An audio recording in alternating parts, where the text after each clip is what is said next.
Retrouvez chaque mois les sportifs sur Radio Cyclo. Bonjour Jean-Renaud. Tout d'abord, je voudrais présente-toi pour savoir qui tu es et comment tu as commencé le BMX. Mon nom c'est Jean-Renaud Ducos de Laït. Jean-Renaud, le prénom, Ducos de Laït, le nom. Donc entre les deux, il n'y a pas d'homonyme. Je fais du BMX depuis plus de 30 ans maintenant. J'ai commencé à l'âge de 13 ans, j'en ai 46. Né en 1973, 26 février, pour ceux qui voudraient me faire des cadeaux au passage.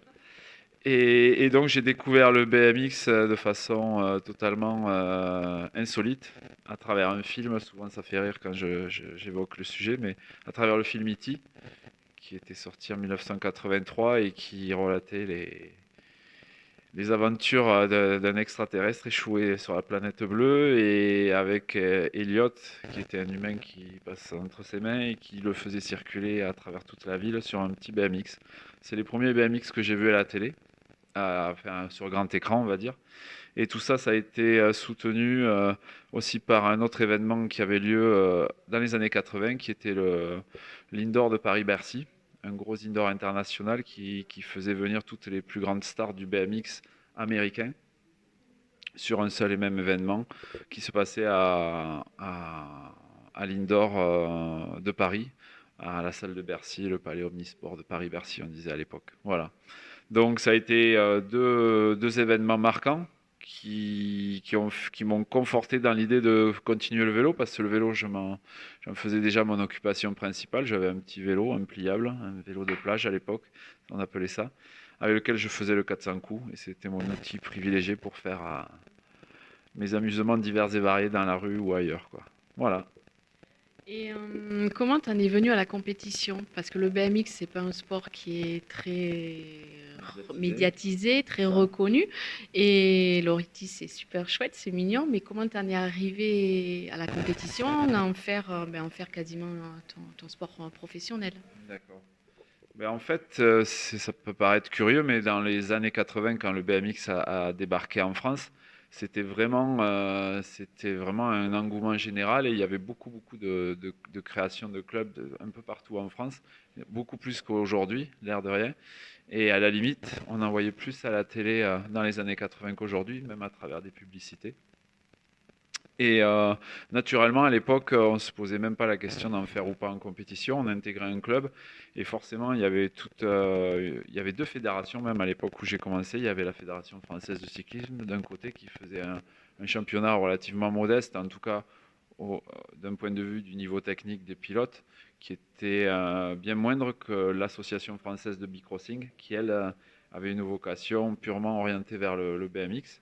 Et naturellement, dès qu'on intégrait un club, dans les semaines qui suivaient, la finalité, c'était de participer à des compétitions, parce que les compétitions, c'était aussi l'occasion de se retrouver entre copains d'un même club, mais aussi de le partager avec d'autres membres d'autres clubs, d'une même région, voire de plusieurs. Et c'était chaque fois la finalité première, faire ça en compétition. Il n'y avait pas la déclinaison de toutes les disciplines qu'on a aujourd'hui. Et avec un seul et même vélo, on pouvait aussi bien faire des courses sur une piste qu'ensuite faire des figures sur des modules en bois tels qu'on les connaît aujourd'hui sur les skateparks et autres, quoi. Voilà, donc la compétition, elle se faisait naturellement. C'était une suite logique à l'adhésion dans un club, quoi, quel qu'il soit, quoi. Alors, tu es vice-champion, non, tu es champion du monde, deux fois même. De nouveau, ouais. Ouais. De nouveau, ouais, j'ai été, Et là, maintenant, quel est ton objectif prochain, du coup? Tu sais que tu pars aux États-Unis. C'est ça. Donc la finalité, ouais, c'était, j'avais été champion du monde en 2008, après avoir fait 2 ou 3 mondiaux avant ça. Et chaque année, avec l'espoir de l'être à nouveau, donc j'ai eu pas mal de podiums et de places d'honneur en finale. Et la finalité, c'était d'être à nouveau champion du monde, ce que j'ai réussi à faire cet été, cette année. C'était pas forcément ma meilleure préparation ni ma meilleure saison, comme quoi des fois le sport, c'est un petit peu bizarre, quoi. Et là, les objectifs prochains, c'est d'essayer. Moi, je dis souvent, le plus dur, c'est pas d'être champion, c'est de le rester, donc que ce soit champion de France, d'Europe ou du monde. Et là, la finalité, c'est d'essayer de repartir aux États-Unis cette année, où a lieu le championnat du monde. Donc là où le sport est né, là où toute l'industrie gravite autour, et avec des pilotes qui vont être en nombre, des pilotes américains. et les défis, pour ainsi dire, sur leur terrain, avec pour vocation de remettre en jeu mon titre mondial, mais surtout de le conserver, parce que ça doit être encore un autre seuil émotionnel qui peut être sympa. Et puis, entre-temps, il y a le championnat de France et d'Europe que j'aimerais aussi essayer de gagner pour espérer faire un triplé. Mais ça, c'est beaucoup plus dur parce que le BMX, c'est quand même un sport où il y a beaucoup d'incertitudes environnementales, même si on est sûr de soi. Il peut y avoir la chute, un problème technique, la chute d'un autre pilote qui peut nous embarquer avec lui.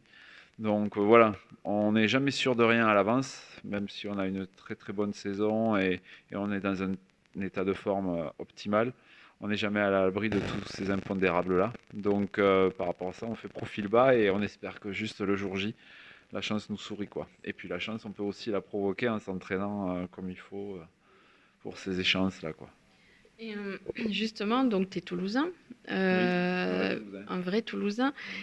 Tes volumes d'entraînement, tu t'entraînes où, comment, quelle fréquence? Parce que tu travailles à côté. oui. Donc pour atteindre des résultats comme ça, je pense qu'il faut du travail. Oui. Donc comment ça se passe ton planning? Alors mon planning, c'est des entraînements, on peut dire quotidiens pour pas dire bi-quotidiens. Donc je m'entraîne 1 ou 2 fois par jour, souvent sur 6 jours, voire même 7, selon les périodes. Et donc oui, j'ai mon métier à côté qui me prend du temps, mais qui est intimement lié puisque c'est aussi du sport. Et bien souvent dans mes cours, je pratique en même temps que je dispense la théorie. Je pratique aussi concrètement sur le terrain. Et c'est ce que j'appelle un petit peu de l'entraînement invisible, c'est-à-dire que j'ai mon volume horaire spécifique sur le vélo ou avec des exercices à côté que je fais essentiellement en musculation, en salle ou à l'extérieur même. Et ensuite, j'ai tous ces petits exercices qui, mis bout à bout, font que j'ai un volume horaire assez gros sur une semaine, puisque je fais à peu près entre 15 et 20 heures d'entraînement par semaine. Donc ça fait à peu près une moyenne de 2-3 heures par jour, quoi. Voilà, et c'est cyclique selon les saisons, mais le sport, c'est avant tout un état d'esprit, une philosophie. C'est pas juste avec pour vocation d'être le meilleur possible en compétition, mais c'est parce que c'est aussi un art de vivre et un antidépresseur aussi quelque part. C'est vrai que moi je me suis toujours exprimé dans le sport pour essayer de repousser mes limites physiques et mentales, et c'est ce qui m'intéresse avant tout dans le sport. Et quand j'essaie de le transmettre et de l'enseigner, c'est ces valeurs-là que j'essaie de défendre en premier. Et après, c'est vrai que j'ai aussi une autre passion, c'est la cascade. Moi, j'adore tout ce qui est prise de risque, que ce soit sur un vélo ou autre. Et par rapport à l'adrénaline que ça procure et tous ces sports un petit peu extrêmes, qu'on appelle extrêmes parce qu'il y a quand même une prise de risque qui est pas toujours maîtrisée, ça m'a toujours attiré, quoi. Donc ça se fait sur du BMX, mais je fais aussi beaucoup de skate, même si j'en fais plus trop avec autant d'engagement qu'avant parce qu'on se fait vite mal et bien. Mais la finalité, voilà, c'est d'essayer de toucher à tout parce que tout est transversal et complémentaire. Et en plus, ça me sert aussi dans mon métier puisque je dispense des cours aussi bien auprès d'enfants que d'adolescents et d'adultes dans le milieu de l'entreprise, dans le milieu scolaire, dans le milieu associatif. Et c'est toutes ces casquettes-là qui m'intéressent en même temps, quoi. Voilà. T'es en rose. J'ai vu que tu avais des points de rose, Ouais, que tu courais en rose. c'est ça. Pourquoi cette couleur? Alors cette couleur, elle a plusieurs connotations. Ceux qui me connaissent depuis très longtemps et qui ont connu les origines du BMX se souviennent que à l'époque où on a commencé dans les années 80, c'était un peu les années qu'on appelle fluo flash fun, où c'était aussi une liberté d'expression et où les pilotes et même les gens dans la vie de tous les jours osaient le rose ou osaient se distinguer différemment des autres. Et moi, ce que j'ai aimé dans le BMX depuis le début, c'était le fait de pouvoir personnaliser un peu tout, son casque, sa plaque, son vélo et sa tenue.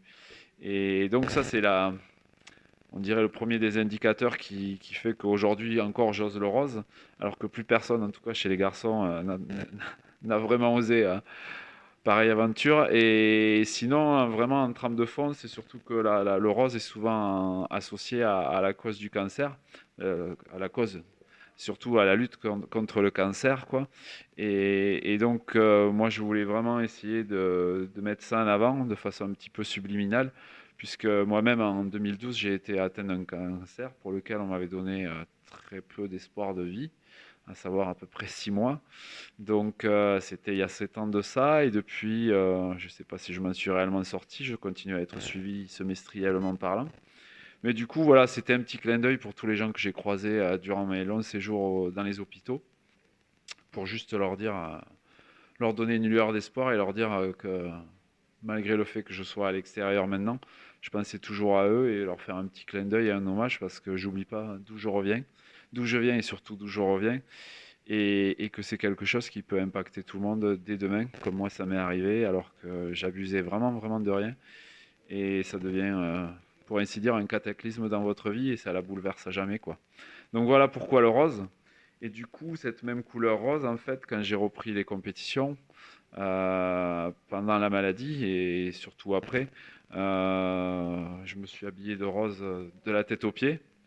Et ça m'a valu un surnom qui est la panthère rose et que maintenant qui devient indissociable de ma personnalité. Et quand je vais sur les courses, je crois que aujourd'hui et jusqu'à la fin de ma carrière sportive, je serai pas condamné, mais je serai avec grand plaisir obligé de m'habiller en rose parce que vraiment les gens m'ont vraiment identifié à cette couleur et ça m'a attiré un gros capital sympathie quoi, pour toutes les raisons que connaissent les gens par rapport à la cause première qui est la lutte contre le cancer quoi. Qu'est-ce que tu voudrais dire pour un petit garçon ou une petite fille même? Parce que d'abord, d'ailleurs, oui, une question, il y a des filles qui font du Oui, BMX? Ouais. oui, alors il y a des filles et il y a même des filles de renom parce que ce qu'on oublie souvent de rappeler, c'est que lors de notre entrée aux Jeux Olympiques en 2008, puisqu'on a fait une entrée olympique en 2008, quoi, qui a été reconduite depuis, on a encore Caroline Chausson, qui est une ex-championne de BMX qui était partie dans le VTT où elle a énormément brillé avec de multiples titres mondiaux, qui avait fait le pari de revenir dans le BMX quand elle a su que c'était devenu olympique, avec l'espoir de se sélectionner. Donc non seulement elle a réussi à se sélectionner, mais surtout elle a réussi à nous ramener une médaille d'or. Et la seule médaille d'or chez les filles pour l'année olympique de 2008, toutes disciplines confondues, quoi. Donc tout ça, ça a été déjà oublié puisque c'était il y a, on est quoi, hein, c'était il y a 11 ans, presque 12. Et là, on va vivre notre 4e Olympiade avec toujours des filles présentes pour défendre les chances de médaille pour la France. Et c'est un sport qui est aussi bien pratiqué par les filles que par les garçons aujourd'hui, même si au départ ça avait une connotation assez masculine, du fait que c'était un sport un petit peu estampillé violent, en tout cas très physique, avec des risques de chute qui sont omniprésents. Mais voilà, le niveau des filles a énormément augmenté et c'est vraiment aussi agréable à voir évoluer les filles que les garçons sur les pistes, quoi. Il y a autant d'engagement, d'attaque et de prise de risque dans les airs, quoi. Donc du coup, qu'est-ce que tu voudrais dire à ces petites filles? Il y a des petits garçons qui font du BMX ou du vélo ou du sport et qui voudraient progresser. Alors, qu'est-ce que je pourrais leur dire? Surtout de rouler toujours avec passion, avec pour vocation de chaque fois essayer de repousser les limites de leur équilibre, hein, de leurs limites, comme je disais tout à l'heure, physiques et mentales. Et c'est surtout que le vélo, c'est un moyen d'expression et de liberté que l'on ne trouve pas forcément ailleurs, qui nécessite juste de l'énergie humaine et beaucoup de volonté. Mais ça, c'est comme dans tous les sports, quoi. Il faut s'armer pas de patience, mais de beaucoup de séances d'entraînement pour espérer passer des caps.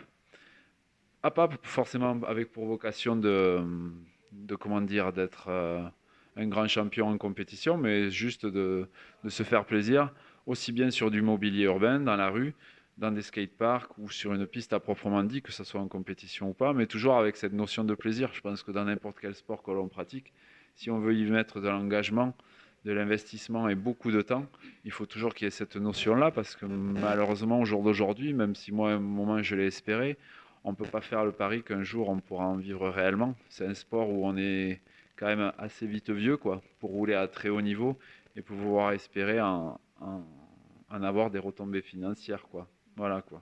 Donc c'est plus, voilà, cette notion de plaisir, elle doit rester omniprésente, quoi. Merci Jean-Renaud. Et Avec puis plaisir. on te souhaite bonne chance pour la semaine Voilà. prochaine alors. Oui, la semaine prochaine, alors c'est pas le championnat du monde où je pars, c'est le championnat national américain auquel je vais participer pour la première fois, hein, par curiosité, et pour voir un petit peu l'ambiance d'une course américaine à 100%, quoi. Voilà, merci pour tout, pour votre confiance, pour l'interview, et à bientôt sur les pistes, j'espère. Merci. Au revoir. Retrouvez chaque mois les sportifs sur Radio Cyclo.